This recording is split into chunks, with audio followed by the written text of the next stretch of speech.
How are you? Well, thanks. How are you? Good. Happy Friday. I love that your water bottle matches your branding.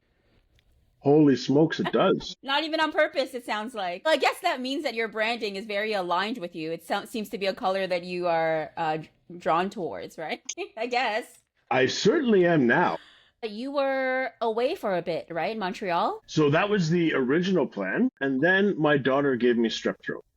Oh no. So Mama took the kids to Montreal Okay. and I was supposed to join on the Thursday. So Yeah. Kira had been homesick for a couple of days the week previous.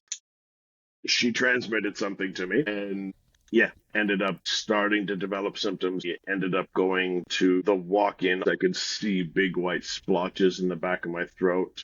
Had an investor meeting on Tuesday. Woke up Tuesday morning with my eyes swollen shut Oh my gosh. and Beautiful, thinking beautiful.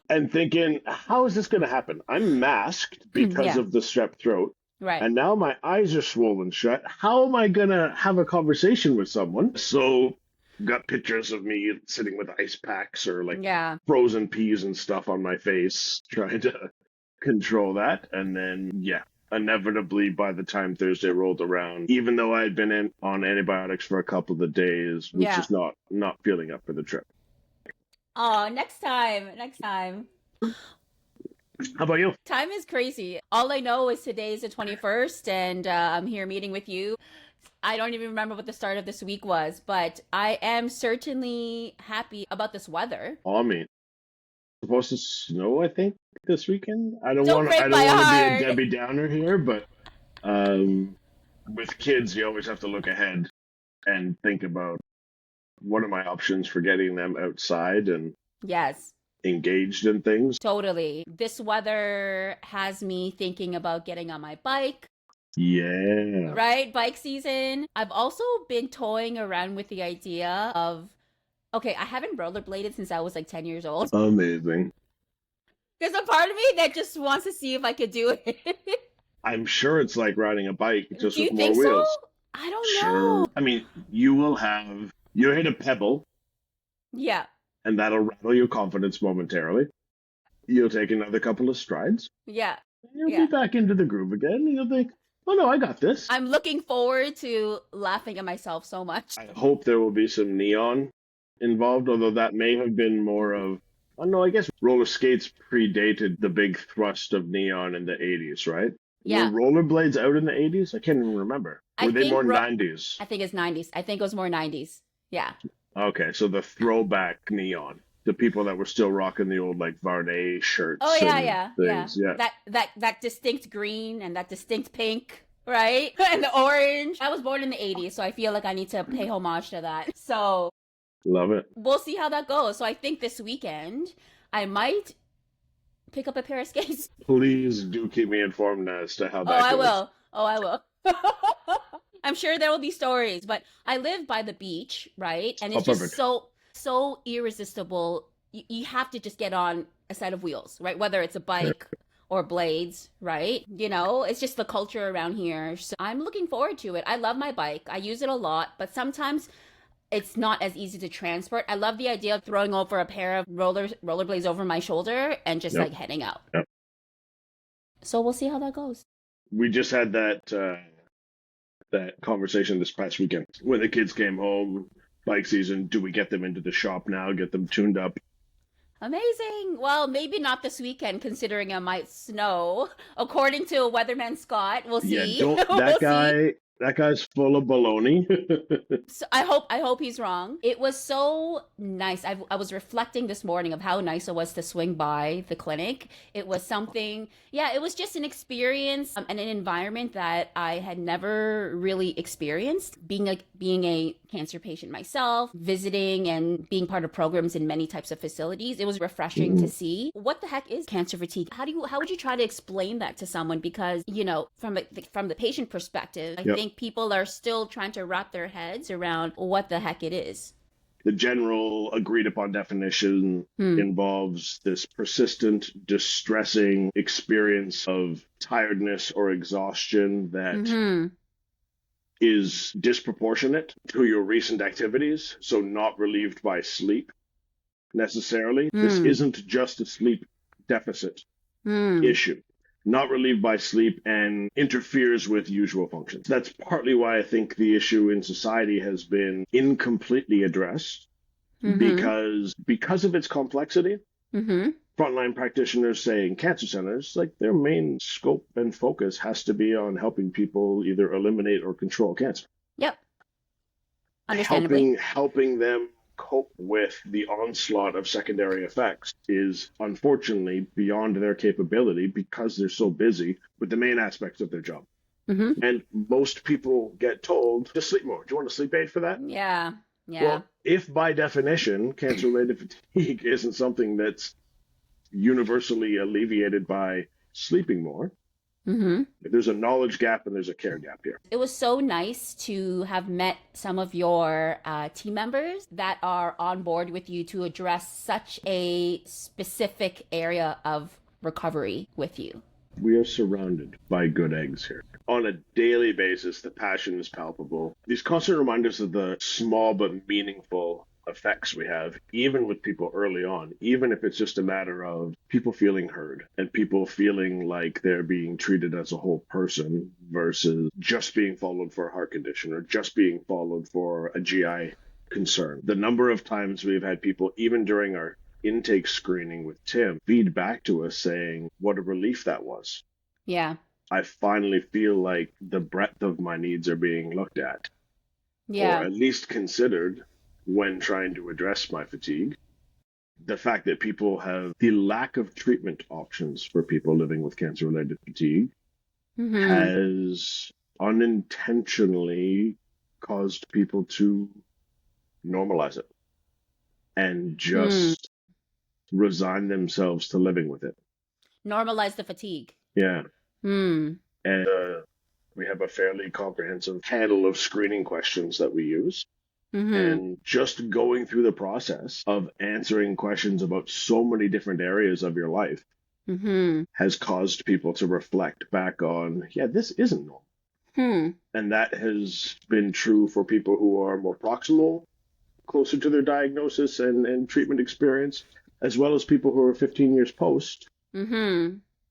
And in some cases, the further you are from it, perhaps the more jarring it might be to have this issues brought back up and re-examined because they have been normalized for so long. Right. Right. It's been really powerful. The Yeah. day-to-day little touch points, the casual conversations the team has. We regularly bring all of those little gems back to Mm-hmm. our meetings and to celebrate the individual contributions of the team members. There's a lot to be gained from it, and you can see the impact you're having. Hey, hope is possible. We can restore some of it for people who've been living without it for a while. It's been a really cool experience so far. It all counts for something, right? All of those magic moments that you have with folks in the intake process, them sharing their personal stories. What have you found is the thing that prompts people to investigate this thing called cancer fatigue in the first place? Because as you mentioned, there are people that are,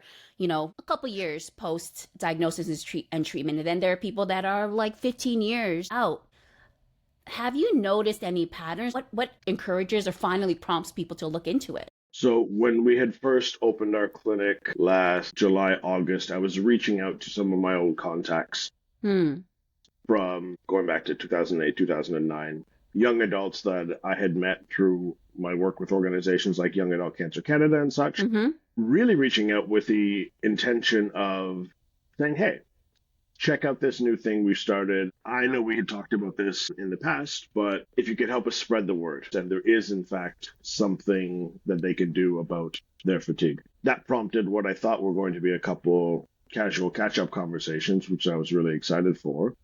And a couple of them went totally off the rails, Hmm. and not in a bad way, but in an illuminating way. In the Hmm. sense, it's one buddy of mine from out east, two-time survivor, at least 15 years post. When she turned 50, Mm-hmm. she had a breakdown. It was accumulation of experiences over time. Mm-hmm. But the trigger in this sense was she walks her dog every day. And the route that she normally navigates, straight, no real challenge. And she'd been doing that regularly. So there's a small flight of stairs to climb to get back onto a property when she gets back to her house. And even 15 years post, she's still gassed getting up those stairs. And that, I think, exemplifies the broader struggle that she was having. She told me that story and said she sat down and broke down. And then reflecting on her fatigue experiences in advance of talking to me that first time, her husband started reminding her of the roller coaster she had been on. And she hadn't told her cancer story many times, but she had never told her fatigue story. I have totally not given it the space that I have given other problems in my life, and I've just accepted it as part of my new normal. And she was an athlete, so her roller coaster of having a bit of energy, feeling better, training, injuring herself, a cyclical pattern for her over a decade and a half. Starting to get back to work, and then the fatigue recurs, and having to take time off again. In instances like that, in the absence of a place to turn for support, Right. especially people living in rural communities where access to resources are fewer and further between, her stimulus, the thing that prompted her action, was this mental health crisis. Yeah. That's way too late. 15 years. Like, no judgment attached to it, but No. we always wait until something goes horribly wrong before we start acting on things that perhaps we have been putting off Yeah. for years. It's weird. It's weird how we're wired. But hearing that devastated me and Yeah. reassured me that we're on the right track, that despite what we see in the academic papers and the studies that I've led, like, this isn't an issue that just spontaneously resolves Yeah. for a large number of people. I think people have largely just been living with it beforehand. Sorry if that was a long-winded way of getting there, but I think that covers the spectrum of how things have been historically versus once they're aware that there is support available. Yeah. Hopefully people will feel more empowered. You know, you bring up some good points. I think that when we go through a cancer diagnosis and we go through the motions of diagnosis, learning about this thing that we have very limited knowledge of, right? Understanding that it is happening to us, going through treatments, and then when we hopefully make it out on the other side of the tunnel, there is this celebratory moment, rightfully so, right? It's the, okay, I can put that behind me. I can move forward. At that stage, and I'm also connecting my personal experience here as well, there is this kind of gratitude, right? And a big feeling of relief. We've seen darkness, we've seen the worst, right? But we've made it through, right? We're at a stage where we've made it through. I think that sometimes when we might experience things that are not so ideal after that, maybe feeling low energy, sometimes we just feel grateful that we're here, right? So sometimes there's a part of us that kind of ignores it, right? Or it's kind of a passing thought. It's like, well, that was a hard day. And then again, we begin to kind of accept it. We understand that there is this kind of new normal, right? That there might be a part that is forever changed. So there is this level of acceptance. And I wonder where that fine line is, where yes, there are parts of us that are forever changed, but there might be certain aspects of ourselves where we certainly do not have to accept. Yeah. You know, maybe not knowing that there are actual solutions to get back to that version, right? Or closer to it might contribute to a bit of a feeling of defeat. Having not been diagnosed myself, we'll speak to this sort of secondhand, but part of the challenge in really understanding and effectively preventing or treating this particular health condition, cancer, relates to its complexity. And its complexity related to having multiple treatable causes, as well as the pattern of when it develops, when it's at its peak, if it resolves a little bit on its own, if it recurs, because there is this group of people who start to experience it early on in their cancer experience, and it remains unrelenting for an extended period of time. There are others who start to experience it at higher, more significant disruptive levels earlier on in their experience, and then it may partially resolve, but oftentimes they see it start to come back again. Yeah. In and around like the 3 to 5 year mark. post-treatment. And then there's this third group who are late onset, Hmm. where I was trying to think in anticipation of trying to explain this. I was trying to think of an analogy, and this could fall totally flat in its face, but Okay. Go for gonna it. try. Go for it. The therapies, just the Mm-hmm. diagnosis itself, can Mm-hmm. punch holes in your self-confidence and your emotional well-being and all the rest. So let's have that. Let's have that as our baseline. But then every subsequent therapy, every subsequent piece of scary news, every subsequent procedure also causes either macro or micro levels of damage Mm-hmm. at different levels of your physical, emotional, cognitive well being. Mm-hmm. So, from a late onset perspective, Mm-hmm. many people will make it through their cancer, the acute phase of their cancer treatments, Mm-hmm. have that bell ringing moment of appreciation, Yeah. and not fully understand the breadth of the subclinical damage that's been done Mm-hmm. to their internal organs, to their Hmm. tissues, that even though it's not clinically significant yet, meaning it's not disruptive to their daily lives at that moment, Mm-hmm. if the body is unable to repair itself, that damage will persist and be sort of smoldering under the surface. Hmm. And that's where, when you look at fatigue trajectories, Mm-hmm. the people whose fatigue resolves a bit and then starts getting worse again, or the people who had lower levels initially and then developed a late onset of it. I Mm-hmm. think that's where these secondary factors play in, where the subclinical damage that happened months or years ago has Mm-hmm. had time to develop and has had time to persist and will eventually culminate in organ dysfunction or tissue dysfunction. Hmm. So it will seem like a new symptom or a new health issue, but it was actually originated months or years before. Hmm.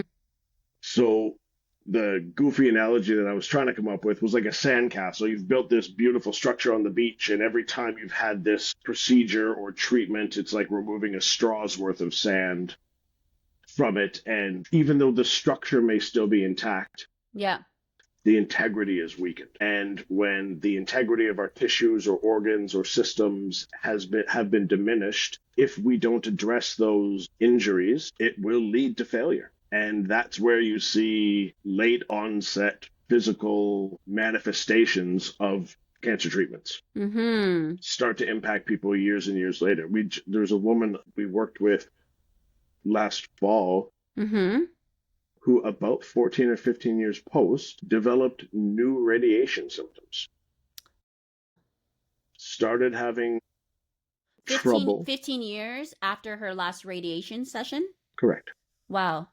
Started developing, there was some issue in her sinus, upper nasal, or airway tract Mm-hmm. that she started developing bleeds Mm-hmm. and chronic irritation. And the ENT that she was seeing expressed to her at that point that, yeah, this is actually a new thing we're starting to see now that people are living long enough Mm. Yeah.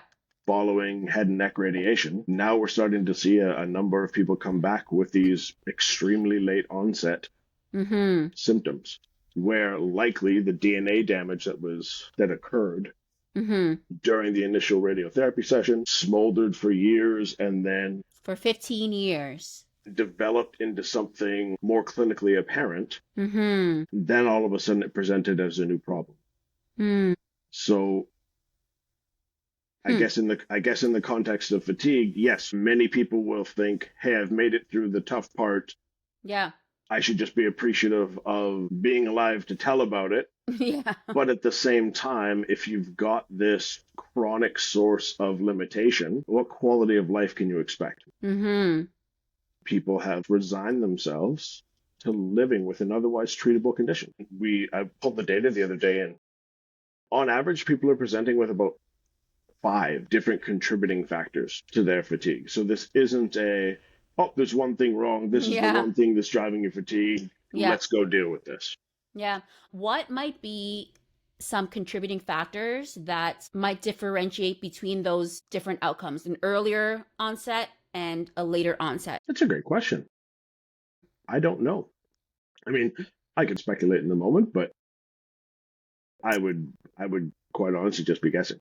I mean, I think there are a couple types of acute issues that can persist, especially Mm-hmm. emotional challenges. Mm-hmm. First, you've got the shock of being diagnosed and the emotional consequences of that, the anxiety, the fear of recurrence, if you've made it to a place where you can worry about recurrence. Mm-hmm. Then, from what I'm told, for years after, you have this chronic recurring, like, oh, there's this new ache or pain. Oh, there's this new symptom. Has the cancer come back? That Mm-hmm. is a chronic stimulus for imbalanced stress hormone responses and Mm-hmm. emotional disturbances. Same thing with the physical stuff. Yeah. Like if your bone marrow is affected Yep. by the treatments, maybe it's able to keep its head above water in terms of maintaining its normal function short term. Yeah. But if a It'll couple give. more environmental stimuli negatively impact it, then all of a sudden you could see, hey, maybe I'm not producing the cells I need to anymore. Mm-hmm. Certainly, we Mm-hmm. see at the level of exercise intolerance, Mm-hmm. a number of people, the majority of people are having energy production problems. Their bodies are very inefficient at Mm-hmm. producing energy using sustainable means of energy production. When you couple cardiac damage, pulmonary fibrosis from certain types of treatments, skeletal muscle damage, the impact on skeletal muscle mitochondria, our bodies are extremely resilient. We can buffer Mm-hmm. initial damage, but if unresolved, if Mm. these issues remain unchecked for extended periods of time, our systems get overwhelmed. It's the structure. It's the sandcastle Exactly. structure. Yeah, and we Yeah. we lose our capacity to buffer Mm-hmm. those micro injuries. Mm-hmm. And then you see these new symptoms develop where all of a Yeah. sudden the damage is now significant enough that it will disrupt your day to day. So I don't think that addressed your question, but I some mean, some thoughts around it. I mean, the beautiful thing about the sciences is we can ask these questions, right? It is the discipline of welcomed questions and not knowing the answers to them yet, Yeah. right? I wonder for the case of the woman who experienced this delayed radiation Yep. effect.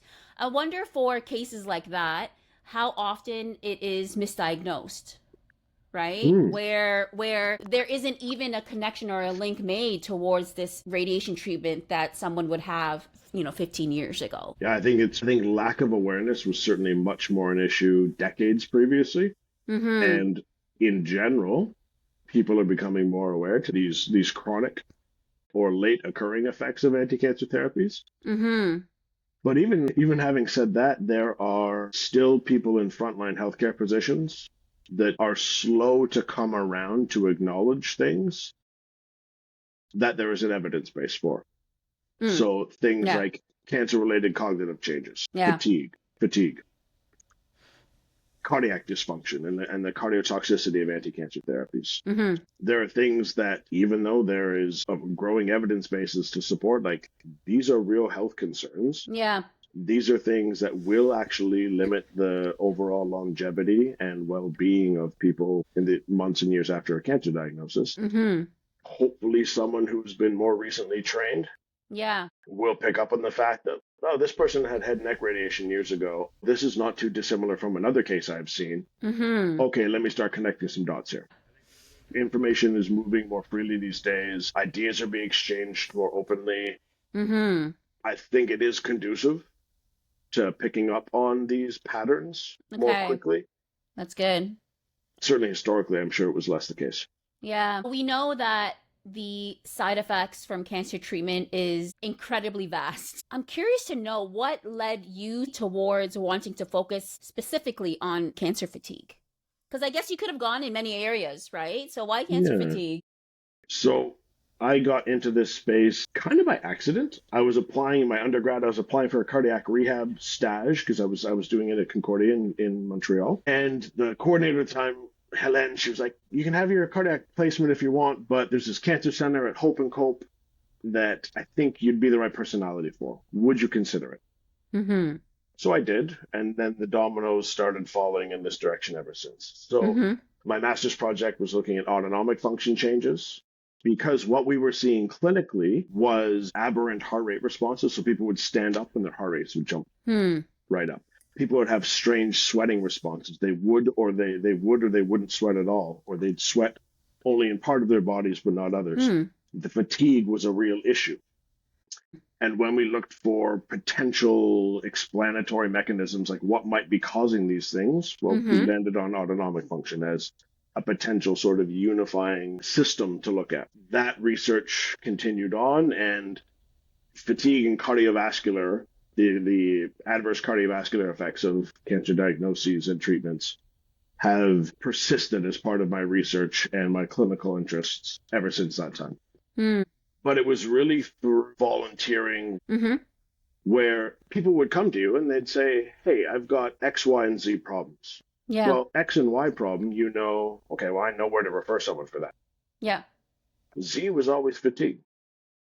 And there was never any place where I could say, hey, this is the one place you need to go for this problem. Mm-hmm. So we could give general advice on, hey, here's what the literature says. You should be trying this strategy or that strategy, but it's difficult to fix a problem you don't understand. In the limited interactions that I would have with people in person at a retreat or a conference, Mm-hmm. I don't really know anything about their health history.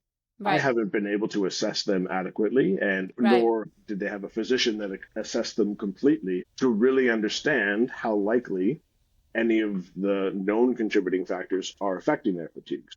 Mm-hmm. Mm-hmm.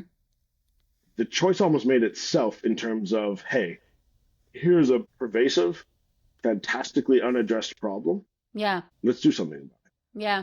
Yeah.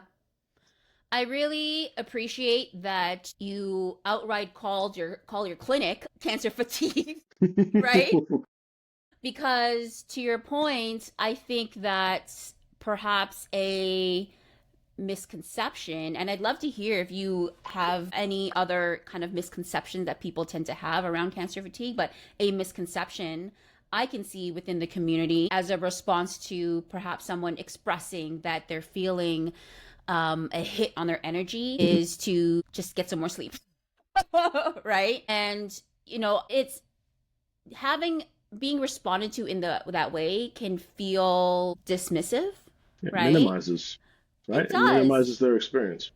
It does, because it's almost as if like you don't think we've tried all the sleep hygiene things. Like, yeah, thank you. I've definitely tried all the normal people sleep hygiene tips and advice that's out there, right? That's kind of in the public discord. So I do think that is a powerful fact about cancer fatigue to address right off the bat, right? That yes, sometimes part of the solution packet, right, is to address sleep, and also there might be some other things as well.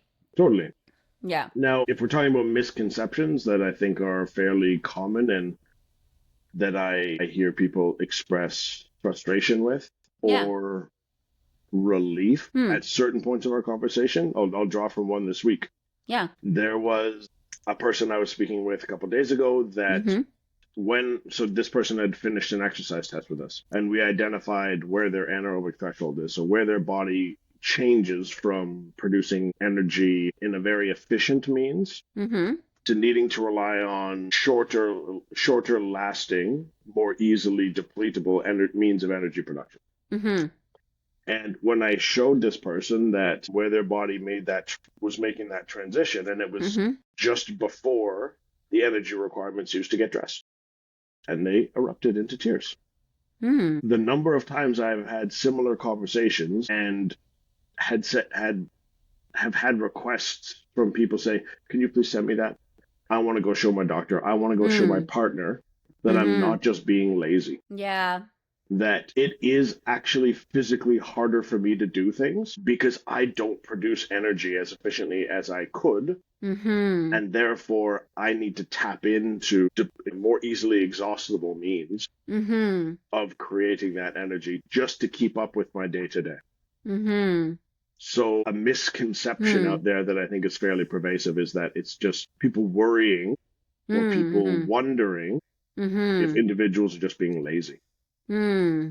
if they're just trying to extend some made up pity party that nobody actually wants to have. Nobody wants that, that. like, nobody wants that. No. But you hear people saying, look, I've already put my family through all of this turmoil, getting me through Mm-hmm. my diagnosis. Now people are expecting me to jump back into the role that I held previously, Mm-hmm. and I can't get there. Yeah. And I get questions around like why aren't you helping more, or why aren't you like, and I Mm. haven't had a good reason for them. Right. Now I can actually show people, hey, this is why I can't do these things as easily as I could have before. Mm-hmm. Mm-hmm. This is why things, even just planning a series of events in my day, tires me out more mentally than it used to. Yeah. If everything you're doing is more cumbersome, more Mm-hmm. draining, Mm-hmm. is it any wonder why you're struggling to keep up with day to day? Yeah. So I think there's a lack of understanding of how real and how negatively impactful cancer fatigue is. It's not in your head, right? And look, like, even if there might be an element that is, that's not a reason to dismiss it. How much of cancer fatigue, if any, is psychosomatic? We have had about 80% of the people that have come through our clinic so far Mm-hmm. with evidence of emotional challenges that are likely contributing to their fatigue. Yeah. We've had about 85% of people come through with good evidence of exercise intolerance. So some sort of systemic deconditioning or inefficiency that needs to be addressed. Mm-hmm. Cognitive challenges are present in just under 50%. People are reporting brain fog related issues. Mm-hmm.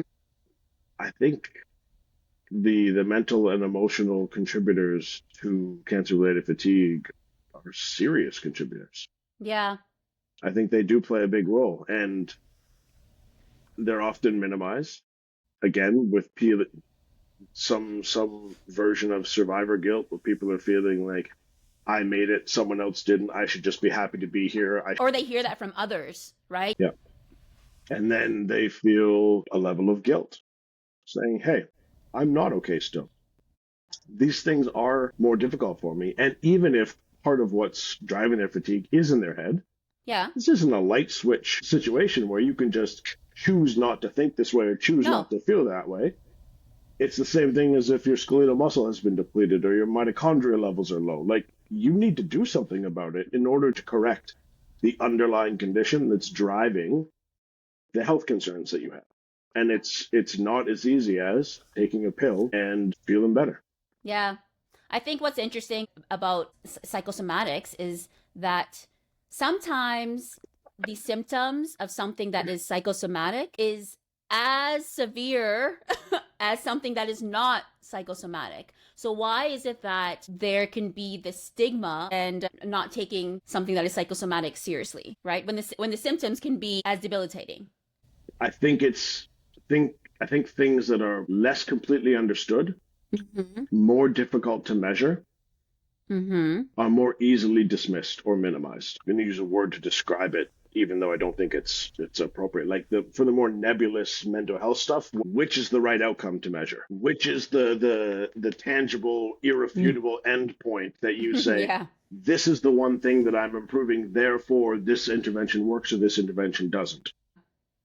Yeah. I think that there's also an element of, and this might be a hot take, but I'll go there. Hey, we're here for it. We're here for it, right? Like, we have to ask these questions. There also might be an element of, look, I think what's clear is that people want to feel a sense of belonging and community, right? So sometimes what that could result in is some people diagnosing, right? I feel like everyone out there has, like, ADHD, or, people will drop these medical terms, right? And to me, I don't think they are necessarily invalid, but what I see beneath that surface is people want to feel a part of something. Mm-hmm. So when I think of conditions that are more psychosomatic, sometimes it can be harder to build a case for the severity of it when there is a bit of a culture, I think, of diagnosing, Yeah. which again, people who are experiencing severe cases of something that might be psychosomatic might feel a little dismissed. Right. When you've got everyone around you saying, oh, I have that, I have that, I have that, Yeah, it's yeah. harder to sift through. Now, I mean, when times get tough, people are always Mm-hmm. looking to have something to hang their challenges on and say, this is the reason I'm feeling this way, or this is the Right. reason I was treated like that. Right. It's almost never black and white. And we're limited to our own story, our own narrative on everything that's happening to us, Mm-hmm. unless we get into meaningful conversations about the things that we're dealing with people. There's a level of objectivity that's missing, Yeah. because it's really easy, as we know from, and let's please not go here, the political climate these days. Yeah. It's really easy to get stuck in these perpetually reinforced conversations Totally. that dismiss alternative views and focus on, this is what one person I trust said to me, Yeah. therefore this must be true, and I won't look for any other evidence of Yeah. another explanation. So, and it's almost, this might be a bit of a reach, but just call me on it if it is. It's almost like the conversations I have with young adults who try and blame their cancer diagnosis on themselves. So many times I have got into like emotionally almost heated conversations with Mm-hmm. people that are saying that it's because I was in a stressful relationship with my boyfriend Mm. that I developed breast cancer. Yeah. Yeah. Like, pick your life stressor. Mm-hmm. If you're below a certain age, unless you've been vacationing in Chernobyl or chewing asbestos like chiclets or sunbathing without sunscreen, but Yeah. below a certain age, it's really difficult to give yourself cancer. Mm. But people are hungry for an answer. People, Certainty. yeah, because it gives them a feeling of control Yeah. in a situation that otherwise that locus of control has been removed for a lot of people. Yeah.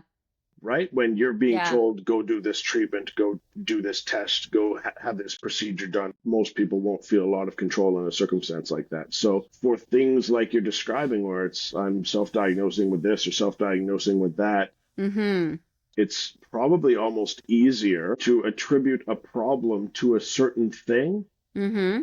that it's its fault and it's not on me to do anything about it or act in a certain way, and then I will feel Yeah. more in control of the situation. Naming it, even if naming it is not truth or leads you towards something that isn't the healthy way to go about it, Yeah. at least you can name it and you have a sense of control. Yeah. Yeah. So knowing that this is the way that we operate as humans, we could also use understanding this to our advantage and in ways that are good and powerful. So for example, being able to name that what people might be experiencing could be this thing called cancer fatigue, being able to visibly show them some proof in the pudding, through, this amazing report template that I saw when I was over at your office, right? Being able to show them could help them make some steps to move forward. So again, if we know that this is the way that we operate, and this is kind of our flaw or just the way that we are, right? If it is put in the right hands with the right intentions, it could be a powerful thing. Nice reframe, by the way. Love it. You have to like reframe things in ways that make sense when in ways Yeah. that are nourishing, right? One last question that I had before we get into some questions. Yeah, of Okay. course, of course. I'm curious to know, have you seen any research studies out there, or even just from what you've observed, is there a gendered piece to cancer fatigue? So, female sex is a non-modifiable risk factor Okay. for cancer-related fatigue. Okay. On average, people who are biologically female are more likely to develop. Why might that be? What might be some contributing factors to that?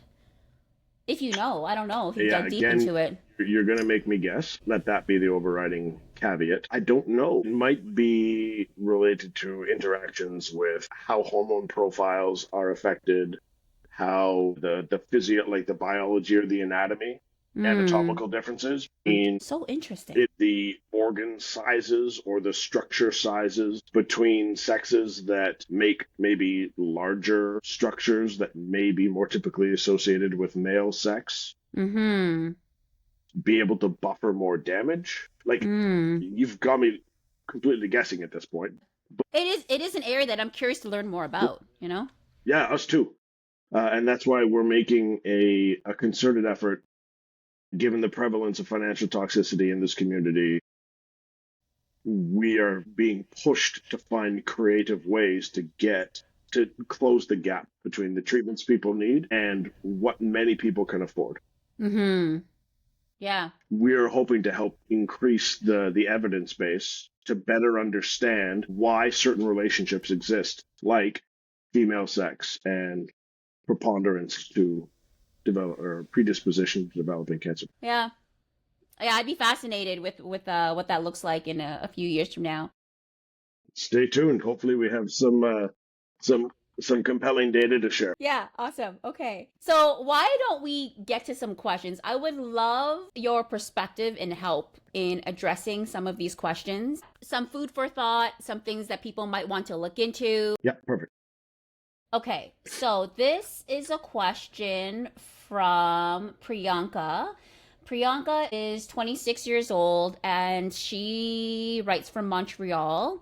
Her main concern is medication. The question is, will I have to go on more medication?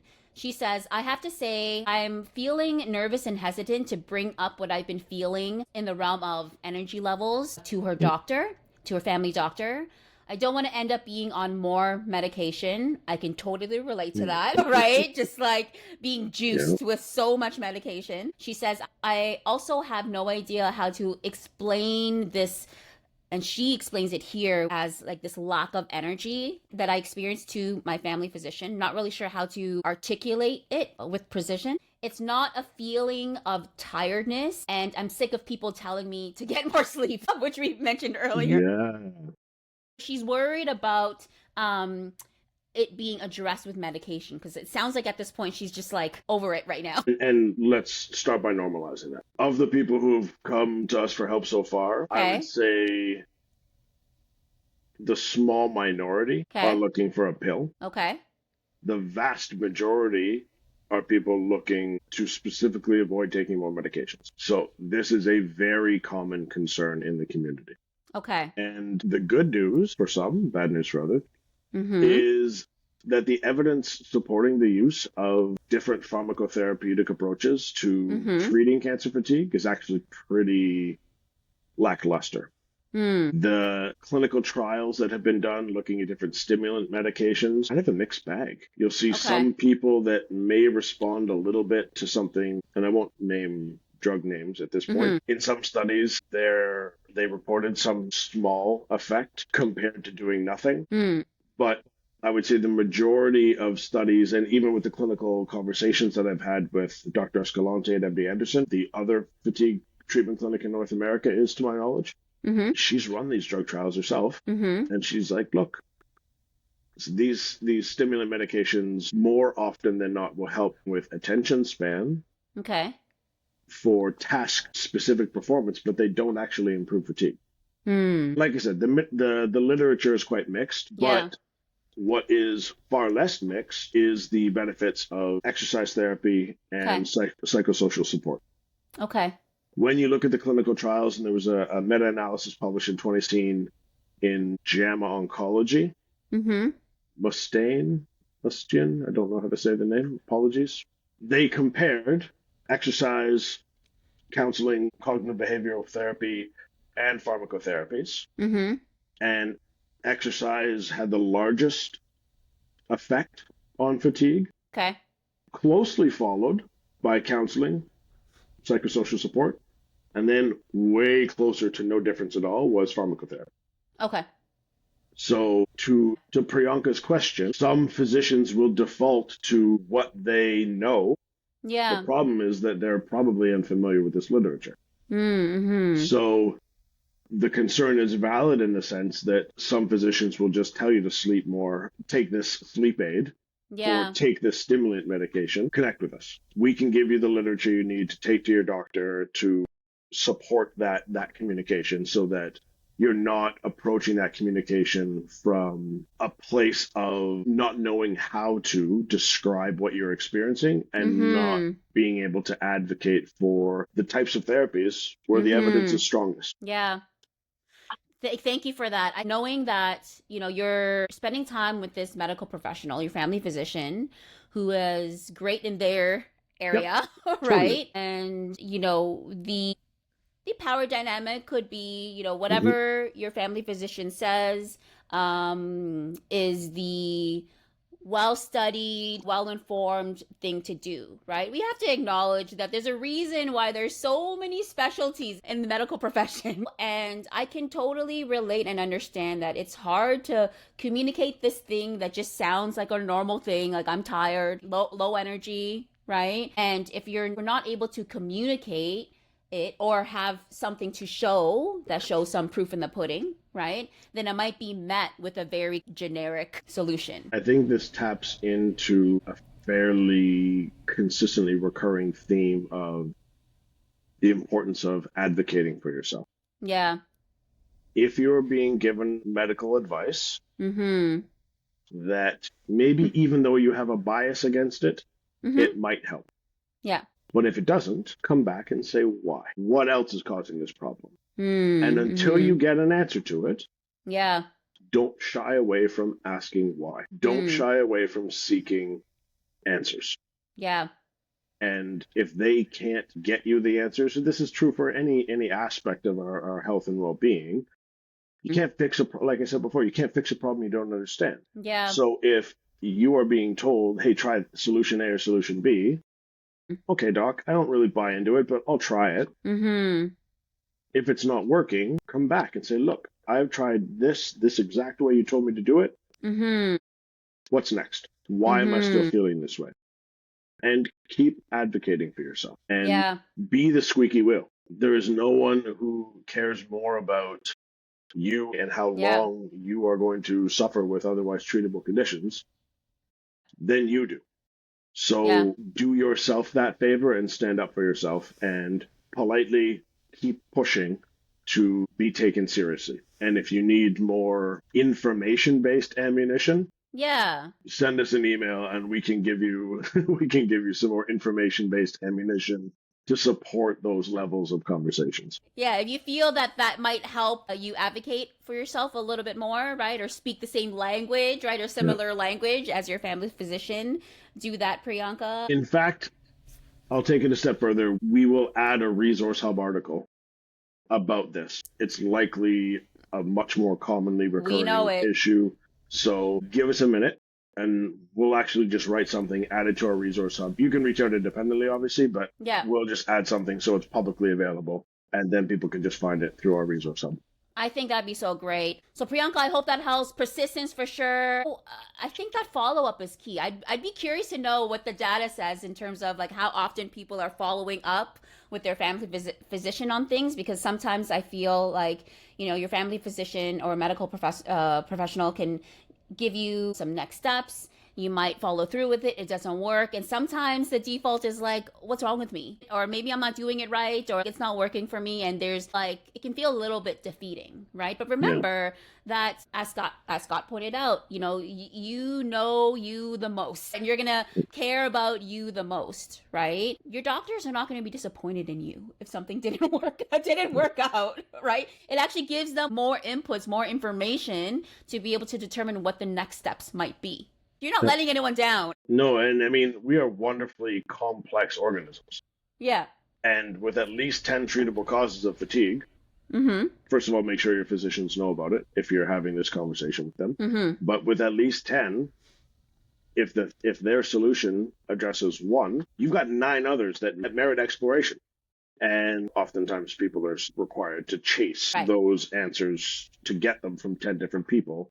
If you can find clinics like ours or other specialists that have a broader understanding Mm-hmm. of different aspects of medical practice, Mm-hmm. they could be important allies in helping get you answers faster because they will be weighting things more fairly in terms of looking at what might actually be causing your problems rather than saying, hey, I'm a cardiologist, I'm just going to look at this, or I'm a Yeah. respirologist, I'm going to look at that, Yeah. right? Yeah, which is fair, but it adds, a level of obstacle for the patient, right? To have to run around, which I'm sure stops people from, pursuing it. If you're too tired to get up off the couch, you're too tired to chase answers from 10 different specialists and manage their conflicting opinions. Absolutely, Like, absolutely. that will totally discourage what is required to address your health concerns. Exactly. Yeah. Okay. So I hope that helps Priyanka with some things to think about. Scott, I think that would be awesome to have a resource just to Yeah. help with the translation, right, of information and to support the advocacy work. Okay. So there is a question from someone named Sam. He's 39.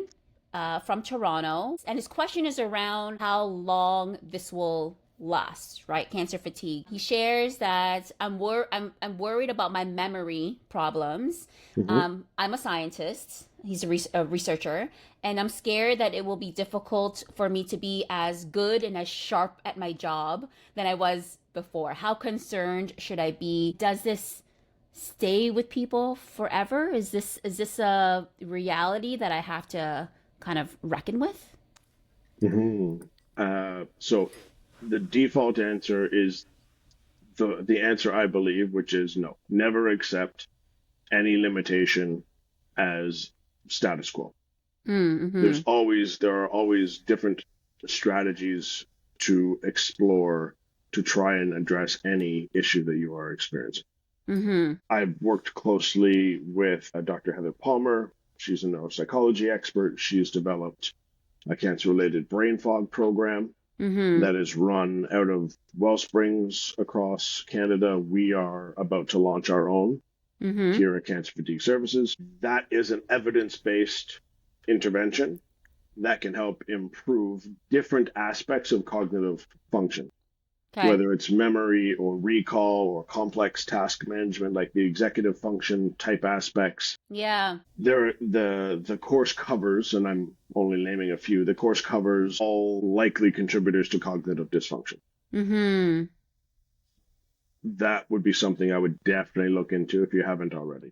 There are more expensive avenues to take if you've tried other options and you need to sort of level up in Mm-hmm. how aggressively you're trying to address this problem.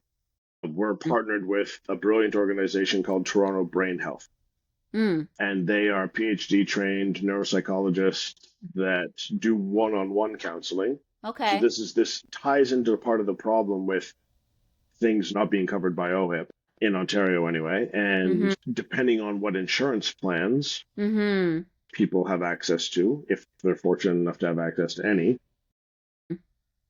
there may be partial coverage for it. But Mm-hmm. if a sound evidence-based program like Dr. Palmer's brain fog program, if I would try that first for sure. Yeah. If that doesn't work and you need more help, Mm-hmm. there is a level up. And more broadly, if this individual's concerns are more cognitive in nature, look at the other evidence bases. Right. Yeah. So, aerobic exercise has Mm. pronounced effects on improving cognition and improving Mm-hmm. memory and improving executive function. Mm-hmm. So, it's a matter of knowing what levers to pull in the right sequence. If they have questions, again, we're neighbors. If you live in Toronto, stop by. We can help identify and plan a treatment course that we think Mm-hmm. will put you as far as possible, as quickly as possible, if that's of interest to you. But everything I said before that stands in terms of there are good resources, there are great people doing great things in the community, and Yeah. to kind of tie this in with a previous comment of yours, Mm-hmm. where you were talking about something not working and people feeling like a failure or Right. dismissing it, Yeah. there's this almost a different standard that is applied between more conventional or applied to more conventional Western medicine treatment approaches and the treatments available through other allied healthcare professions like psychologists or physiologists, kinesiologists, physiotherapists, that Mm-hmm. if medications aren't working, Mm-hmm. people generally feel more comfortable going back to the doc saying, hey, this isn't working for me. we've got the wrong dose, we've got the wrong drug, let's try a different version of it. I would say that people are more quick to dismiss counseling, exercise, whatever form of rehab, nutrition. If it didn't work the first time, they'll be more quick to say, oh, that just doesn't work for me. Right. Well, I wouldn't be so quick to dismiss it. I Just think like rule it out. Just like rule it out. 100%. Just because you've tried one app that is supposed to help cognitive function on your phone, Yeah. well, that doesn't mean that no cognitive rehab will work for you. Just because you've lifted weights regularly doesn't mean you're doing the right kind of exercise to ameliorate your fatigue. Just because you're strong doesn't mean you're producing energy efficiently. So I think this has a bit of a broader context with understand the issue first and then explore all options in a pragmatic way. Start with the low-hanging fruit. Yeah. Explore those first. And then if you're not getting there, or if it has only partly moved the needle for you, pull out the next round. Why do you think we tend to be so quick to rule out? It's interesting because it's not like the psychosocial profession is new, right? It's not like this Anything new, but. and it's not like the pharmaceutical route is black or white either. Maybe there's this perception that it's more on the binary. I don't know. Like why do you think we're much quicker to rule out and make judgments like that? Okay, allow me to argue with myself. Go for it. Maybe the issue isn't, maybe we're just as quick to judge medications and other types of therapies. Okay. But because the medication's easier to change, right? It's not that you have gone through 8 weeks of counseling and are not feeling better. It's not that you have just done a 3-month training program and are not feeling better and now need to start over again. The investment, the time investment, energy investment. Maybe at least that has an effect. On how quickly or not we're willing to dismiss things. If it's an easy change, maybe we're more likely to give things another chance. I don't know, but the other types of therapies are more of an investment. They do require more time and attention to implement and maintain. Right. Than medications. Than for your family physician to write up another prescription. It's on the shelf already.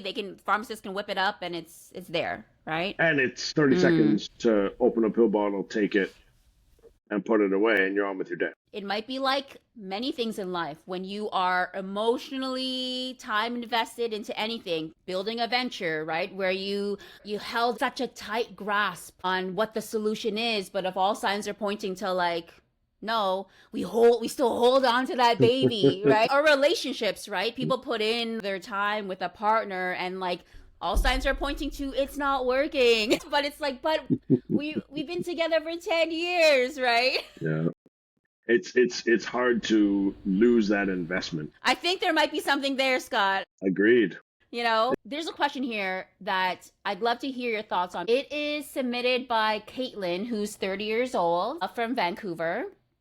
And says that I've been able to finally work myself up to being physically active again. I actually followed up with Caitlin. I asked, what type of activities she was into before. And she's like, I live in Vancouver, so I'm always outdoors. The pre-cancer, the version of me was always on jogs, biking. She moved there for that lifestyle.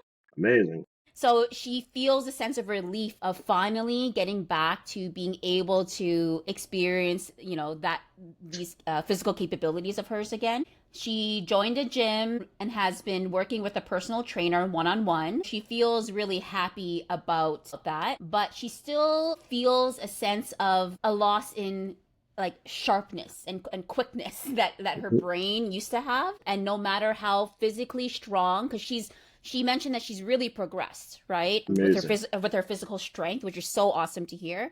But she feels that no matter how physically strong she's been feeling, there's this constant like cognitive effect. Her question is around her brain not matching up, feeling a bit of a disconnect. She's feeling concerned about it. We have someone close to us who has their own fatigue experience and has come through our clinic, and they are jacked.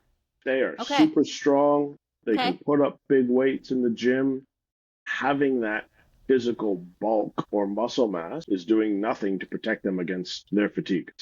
I've had to go back and re-engage with this person to say, Mm-hmm. look, you are really fit in some ways, but the type of stress you need to impose on the system Mm-hmm. to remodel the tissues in a way that it's going to increase your skeletal muscle mitochondria, the volume, the number of them, and how well they work. Mm-hmm. That is not achieved to the same degree lifting weights as it is doing aerobic exercise at very specific training intensities. Okay. So it's not that you're not doing something good and protective for yourself. It's that you may need to add on other elements of training to achieve the effects you're looking to achieve. Okay. So for this person, like, fantastic that they're feeling stronger, feeling fitter. That's got Yeah. hopefully both physical and psychosocial benefits. Yeah. But if there are residual issues, whether it's fatigue related or just, I can't oversimplify how complex brain fog is as well. Yeah. But Yeah. if it's a true brain fog related issue, and there's really often we see these conditions co-present, but if it's brain fog, the answers that we talked about previously would apply to that. I know that there's like the Wellspring Brain Fog program runs online. Mm-hmm. We will have an online version too. Mm-hmm. Try interventions like that. Our bodies are wonderfully resilient Yeah. if we are consistent and apply the right type of stress, we can Mm-hmm. cause the remodeling we need to overcome Mm-hmm. deficits. Mm-hmm. So neuroplasticity has had a lot of attention in the recent years, where we know we can form new connections and that those connections can compensate for previously existing connections that have been damaged. Mm-hmm. So training, like cognitively training through processes to recode or to reform that wiring works.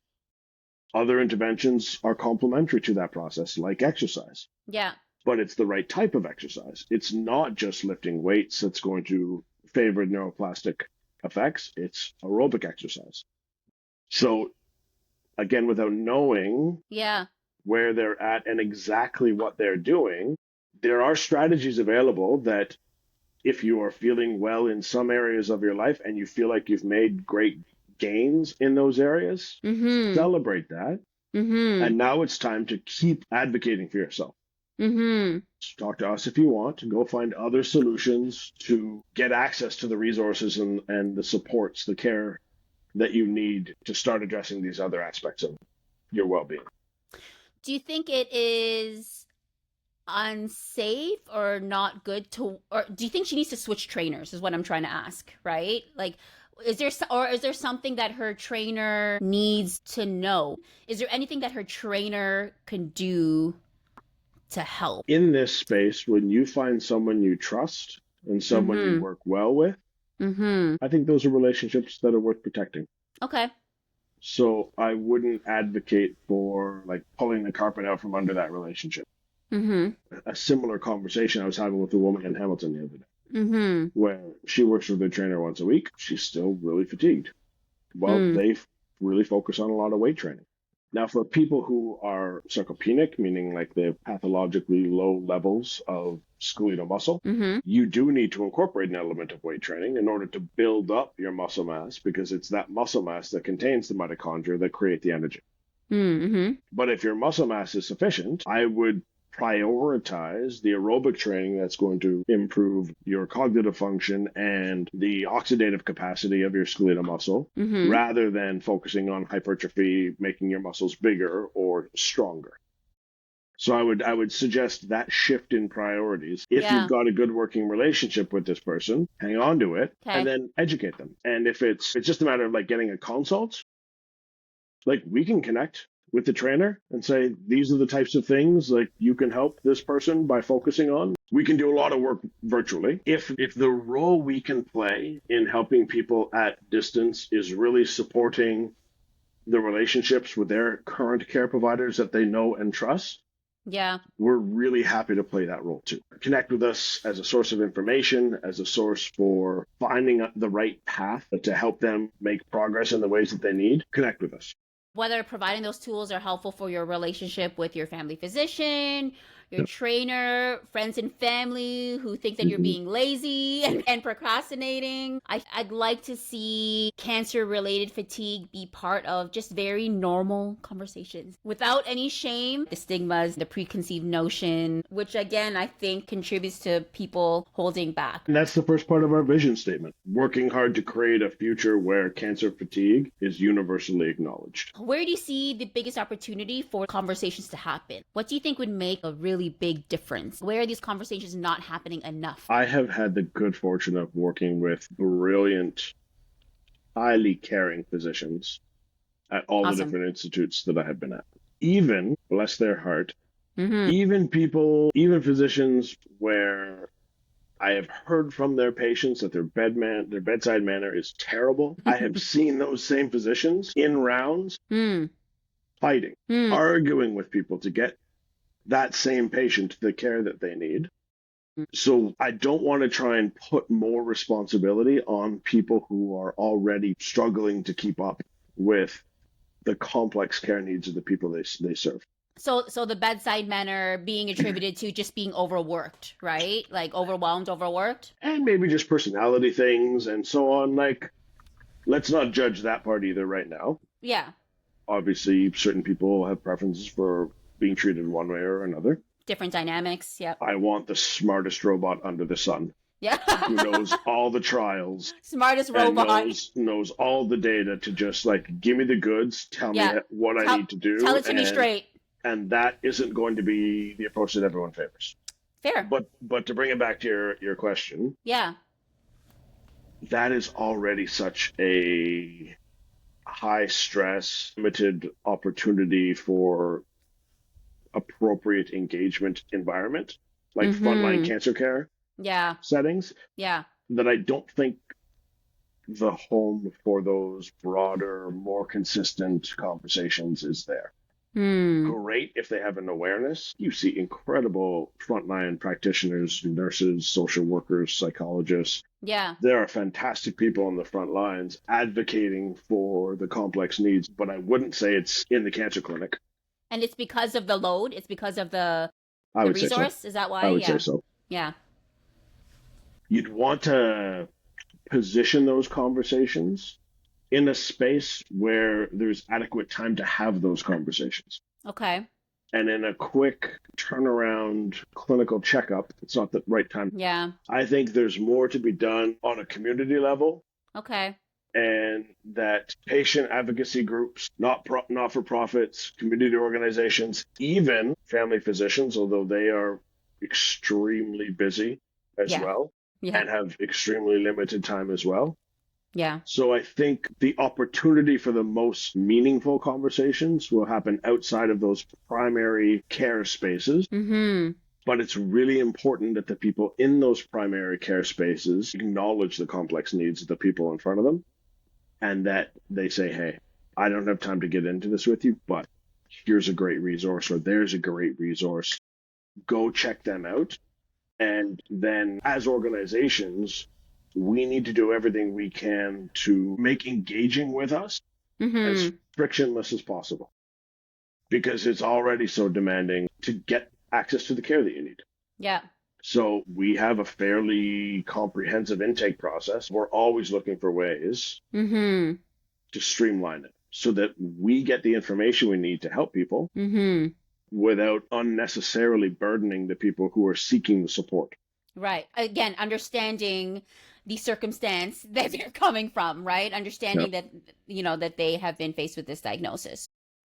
So community settings, I think, is where people have the time and the space to best help address complex care needs like these. Yeah, I think that goes back to access, and a lot is involved in accessibility. Yes, of course, the financial piece is a part of it, right? But that is just one piece of the pie. Accessibility can be addressed through Language. Again, remember, cancer does not discriminate, right? So it is affecting all of us. So to be able to have a conversation, the vocabulary that is accessible is, I Yep. think, really important.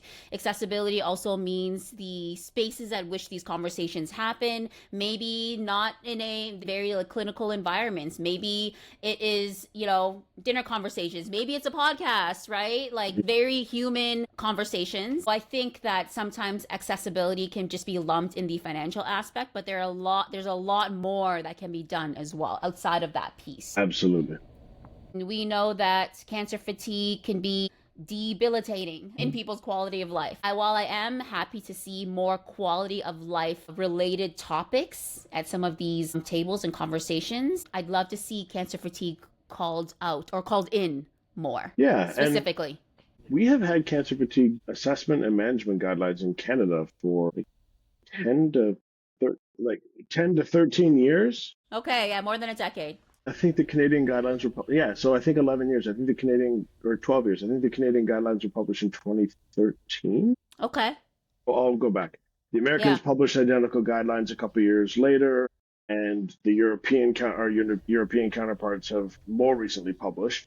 The Yeah. guidelines are all fairly consistent. Okay. So, and when you go to different conferences, you do see a number of fatigue posters and presentations and things. Mm-hmm. I think part of the problem is the delay in research to clinical practice.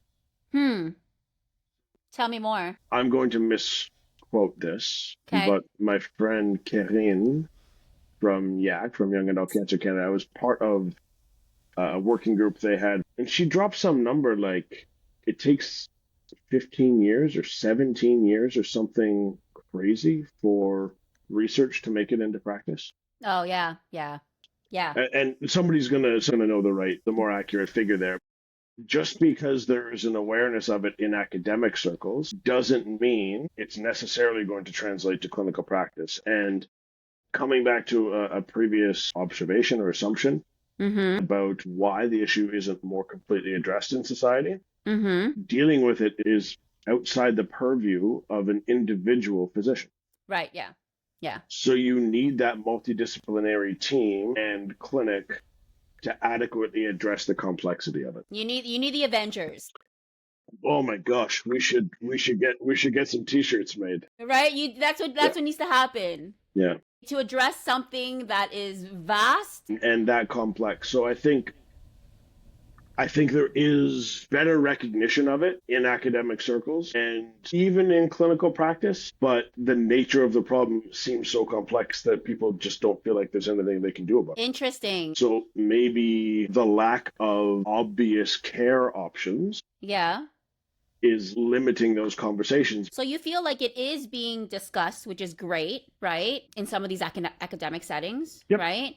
Do you think that because there might be this sense of people shying away or not going there because of the nature of the complexity of it, do you think those discussions, are they acknowledging the complexity of it? Like, is it discussed in a holistic way or is it very separate? I wonder if the problem stems from how it's being discussed, Completely. It almost depends on how the conversations have been constructed. So if you were to assemble a panel of people with a background in psychology, they would have one version of that discussion. And if you were to have that conversation with a bunch of internal medicine specialists, another.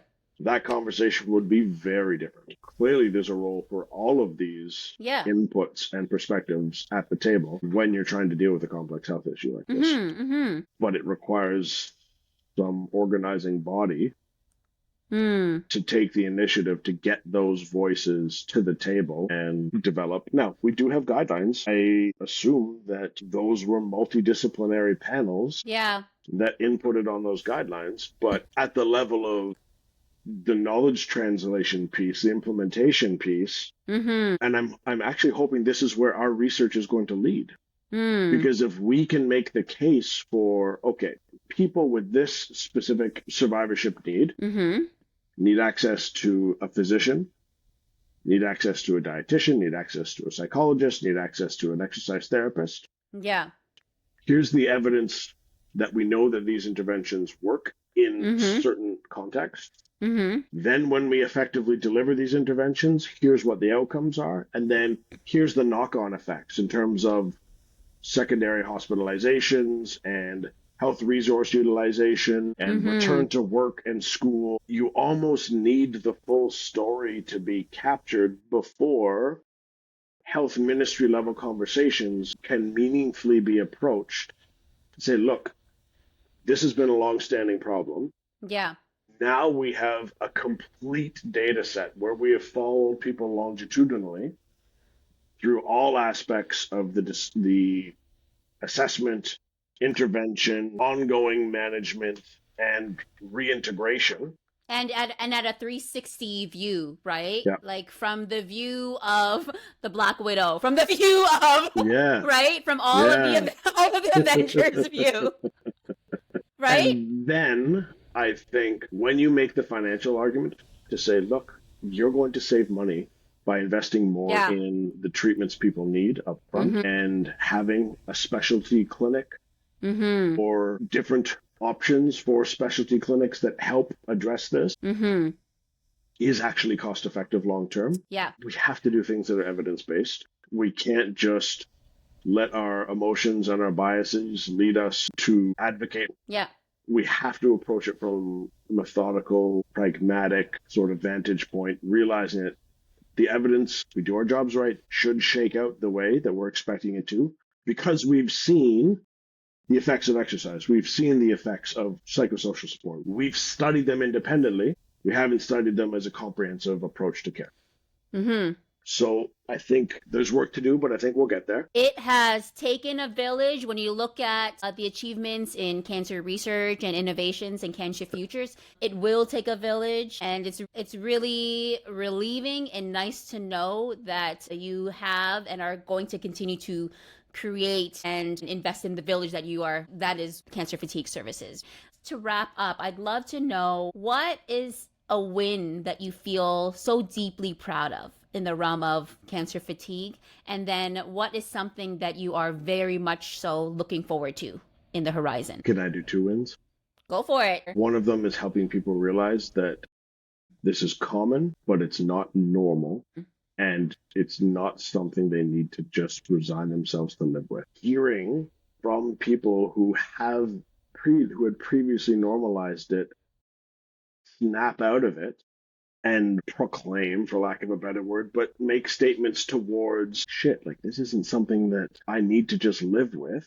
There is a lot going on. I haven't even thought about these aspects of my health in years. I think there is a huge win just on an individual level, in the awareness raising, and on a community level. Some of our most meaningful interactions and proudest moments as a team so far have come from that level of interaction. Those moments are routinely brought up at our meetings that we celebrate. I'm sure it does not get old. Never gets No, old, right? never. No matter how many times you hear it and witness those aha moments. And then the flip side is the treatment side. Hmm. The handful of people that have now come back in for their retest after just 6 weeks of training where there's already meaningful improvements, that just gives us all the more confidence that, like, okay, the Yeah. evidence that we were drawing from, the research that I have led, that my colleagues have led to inform us that these interventions are going to be effective, Mm-hmm. seeing changes in already 6 weeks, Mm-hmm. huge wins for us, because we know there was already a perceived benefit, Right. Yeah. which is helping motivate people stay with it Yes. and persist despite the fact that maybe their fatigue hasn't fully resolved yet, but Mm-hmm. they're already experiencing a tangible or a palpable effect of the work that they themselves are putting into their own self-care. Yes. Don't you just want to high five them all the Yeah, time, right? It's 100%. like, you're killing it, 100%. right? I would say from one end of the spectrum of care to the other, we're having some really profound moments recently, and it's been really cool to be a part of. Awesome. And then what are you looking forward to in the horizon? What are you really excited for? Yeah, the thing that I would love to achieve in the near term is an alignment with a foundation Mm-hmm. that can help offset the costs of care for people with lower socioeconomic status. Yeah. 70% of the people coming through our clinic are not working. 24% are working, but with some limits. And 71% of people who have come through our clinic have moderate to severe financial toxicity. 71? 71%. Wow, those So are high. that's so Those high. are high, yeah. So if we can do our assessments, our counseling, and our care plan delivery covered by OHIP, there's a wall there.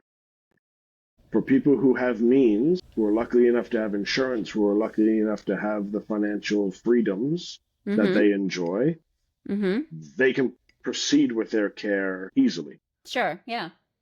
But for those without means, we shouldn't have to be making decisions around paying rent or looking after our health in a very simple way. The short-term victory that I hope to enjoy would be partnering with a foundation to be able to get a slush fund available to help support the treatments for the treatments people need to address their fatigue that they otherwise couldn't afford.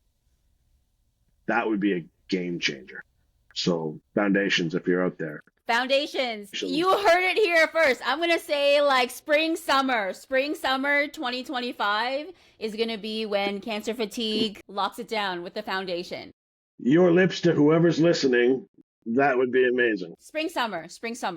I think we have a fairly compelling argument to make for why this particular subset of our population needs some support and some extra consideration. I'm optimistic that we will connect with some amazing people in the near future that help us close that care gap. Help close that gap and wants to be a part of that, right? Yep.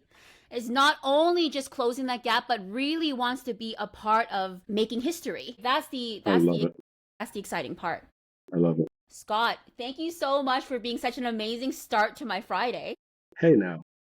That was great. I appreciate you. This was great. Thank you for giving us a space to come chat about some of this stuff. Yeah, it's been so lovely to get to know you. We'll continue. Our relationship doesn't end here, right? Amen. Love it. I'll see you in your clinic soon, perhaps. I'll swing by. Maybe we'll go for a coffee. Absolutely. Or something. But yeah, thanks so much for your time. I appreciate you. And you, Carolyn. Thank you.